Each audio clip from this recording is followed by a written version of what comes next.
Assalamualaikum warahmatullahi wabarakatuh. Semoga kita selalu dalam keadaan sehat walafiat. Amin ya rabbal alamin. Asiyah binti Muzahim adalah seorang wanita mulia yang namanya pernah diceritakan Rasulullah SAW. Buat teman-teman yang belum tahu, bahwa Asiyah adalah ibu angkat Nabi Musa sekaligus istri dari Fir'aun.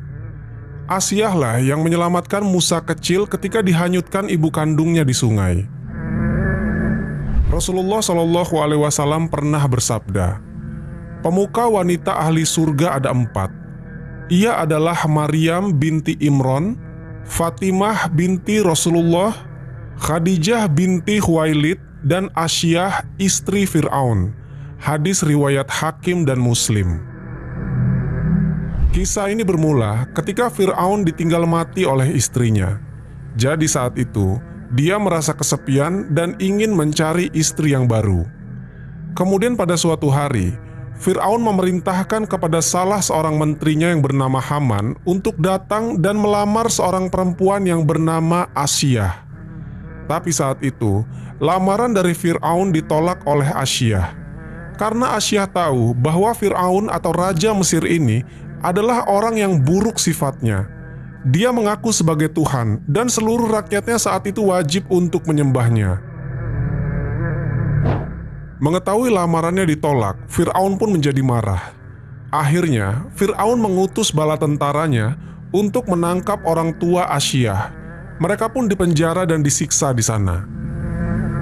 Fir'aun adalah raja zolim. Dia berpikir dia adalah penguasa dunia dan dia berhak untuk melakukan apa saja yang dia mau. Tapi dengan sifat yang sombong itu, dia tidak mampu mendapatkan hati dari Asiyah. Kemudian Fir'aun pun memaksa Asiyah untuk menikah dengannya. Padahal Asiyah sudah menolaknya dengan tegas. Bahkan Asiyah berkata, "Aku tak sudi dinikahi Fir'aun. Dia adalah raja yang ingkar kepada Allah Subhanahu wa Ta'ala." Tapi entah bagaimana ceritanya, entah itu Fir'aun mengancam untuk membunuh orang tua dari Asiyah atau karena hal yang lain, pada akhirnya Asiyah pun terpaksa harus menikah dengan Fir'aun. Asiyah binti Muzahim adalah salah satu contoh yang bisa diteladani oleh orang-orang yang beriman, khususnya kaum wanita. Hubungan antara Asiyah dan Fir'aun yang kafir tidak menjadi mudarat bagi Asiyah sedikitpun, karena Asiyah memanglah memisahkan diri dengan suaminya dalam kekafiran. Lantas bagaimana saat Fir'aun menggauli istrinya? Apakah Asiyah menolak permintaan suaminya yang zalim itu? Dalam sebuah kisah disebutkan, ketika malam saat Fir'aun ingin menggauli istrinya, saat itu datanglah sosok iblis perempuan yang menjelma sebagai wujud Asiyah. Sebenarnya, setiap kali Fir'aun menggauli istrinya, itu bukanlah sosok Asiyah istri Fir'aun yang sesungguhnya. Karena kemuliaan wanita yang menjadi istri Fir'aun ini sudah dijaga oleh Allah Subhanahu wa Ta'ala agar tidak disentuh kesuciannya oleh penguasa sekaligus raja zalim seperti Fir'aun. Dan Allah membuat perumpamaan bagi orang-orang yang beriman. Istri Fir'aun ketika dia berkata, "Ya Tuhanku, bangunkanlah untukku sebuah rumah di sisimu dalam surga, dan selamatkanlah aku dari Fir'aun dan perbuatannya, dan selamatkanlah aku dari kaum yang zalim." Al-Quran Surat At-Tahrim ayat ke-11. Teman-temanku seiman, Asiyah merupakan seorang wanita yang secara diam-diam beriman kepada syariatnya Nabi Musa alaihissalam. Asiyah ini pula menyembunyikan keimanannya di hadapan Fir'aun. Karena di waktu itu, Fir'aun ini mengaku Tuhan yang wajib disembah oleh semua orang. Fir'aun, suaminya ini terkenal kejam dan akan melakukan apapun untuk seseorang yang tak mau menyembahnya. Pantas saja kalau Asiyah ini menyembunyikan keimanannya, karena dikhawatirkan apabila suaminya tahu, maka nyawanya akan terancam. Sama seperti kisahnya Masyitoh, tukang sisir putrinya Fir'aun. Masyitoh juga menyembunyikan keimanannya di hadapan Fir'aun, hingga pada akhirnya setelah ia ketahuan, Masyitoh digoreng hidup-hidup bersama semua anaknya. Nah, Asiyah juga sama. Ia beriman kepada Allah Subhanahu wa Ta'ala dan tidak memberitahu hal tersebut kepada suaminya Fir'aun. Tatkala ketika ada peristiwa pembunuhan Masyitoh dan anak-anaknya oleh Fir'aun karena tak mau menyembah Fir'aun, di saat itulah Asyah mulai menunjukkan keimanannya. Asyah tak tahan dengan perbuatan biadab suaminya ini yang tega menggoreng hidup-hidup Masyitoh dan semua anak-anaknya. Maka mengetahui hal ini, Asyah pun marah besar kepada suaminya Fir'aun ini. Lantas Asyah mendatangi Fir'aun dan berkata, "Celakalah engkau, wahai suamiku. Alangkah beraninya engkau kepada Allah Subhanahu wa Ta'ala." Tiba-tiba Fir'aun kaget istrinya menyebut nama Allah, persis seperti yang dikatakan Masyitoh. Maka Fir'aun pun marah. Kemudian ia meminta kepada Asyah untuk menarik kata-katanya kembali.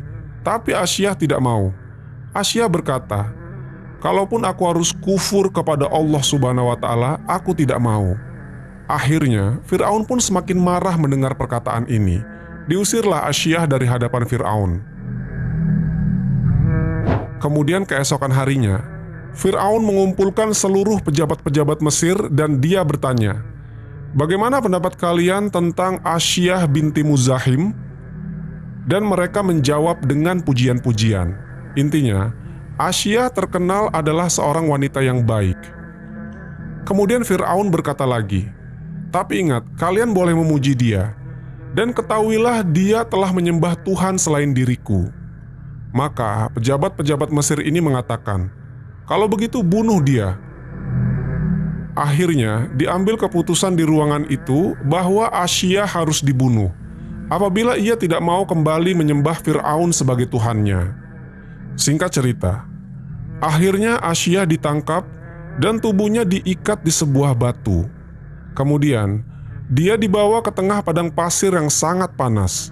Lalu setelah itu, Asyah ini ditinggalkan dengan posisi dirinya terikat di bawah terik matahari padang pasir. Fir'aun ini berprasangka bahwa selama Asyah ini ditinggalkan, pasti ia akan meminta tolong kepadanya dan mau kembali menuhankan dirinya. Selama Asyah ditinggal sendirian di tengah padang pasir, Nabi Musa datang kepadanya. Dipeganglah tangan Asyah ini yang juga sebagai ibu angkat Nabi Musa, dan kemudian Musa membisikkan di telinganya, "Allah tidak akan melimpahkan rasa sakit kepadamu." Tatkala ketika beberapa waktu ditinggalkan, Fir'aun pun kembali mendatanginya bersama pasukan kerajaan. Maka ditanyai lagi mengenai siapa yang patut disembah, apakah Allah atau Fir'aun.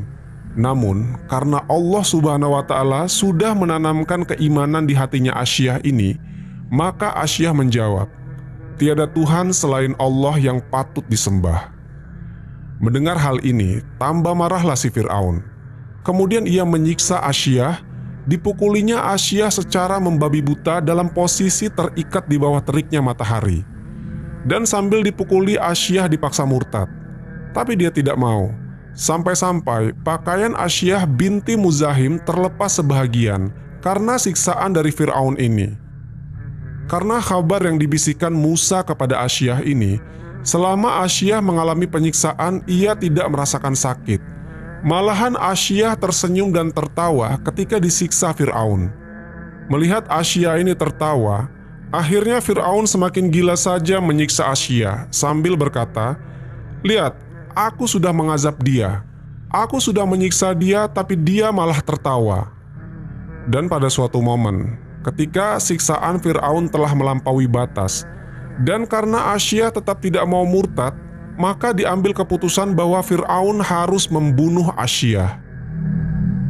Teman-temanku seiman, ketika Asyah binti Muzahim hendak dibunuh oleh Fir'aun, Asyah karena sudah tahu ajalnya telah dekat, maka Asyah mengangkat wajahnya ke langit dan berdoa kepada Allah Subhanahu wa Ta'ala untuk dibangunkan sebuah istana di surga untuknya. Sekejap saja setelah Asyah selesai berdoa, Allah Subhanahu wa Ta'ala pun langsung mengabulkan doanya itu. Maka ditampakkannya istana yang diminta Asyah ini. Di peristiwa itu, Asyah ini benar-benar bisa melihat istananya tersebut. Maka Asyah pun tersenyum sambil melihat istananya itu. Dan Fir'aun berkata, "Lihatlah, wanita itu gilanya semakin jadi. Dia tertawa sementara dia sedang diazab." Maka Asyiyah binti Muzahim pun setelah Allah Subhanahu wa Ta'ala perlihatkan istana untuknya di surga, Fir'aun pun membunuhnya. Dan wafatlah Asyiyah binti Muzahim husnul khotimah. Wallahu a'lam bishawab. Jadi itulah kisah Asyiyah dan Fir'aun. Semoga kisah ini bermanfaat. Lebih dan kurangnya mohon dimaafkan. Yang benar datangnya dari Allah Subhanahu wa Ta'ala. Khilaf atau keliru itu datangnya dari saya pribadi sebagai manusia biasa. Sampai ketemu di kisah-kisah seru yang penuh makna selanjutnya. Saya akhiri. Wassalamualaikum warahmatullahi wabarakatuh.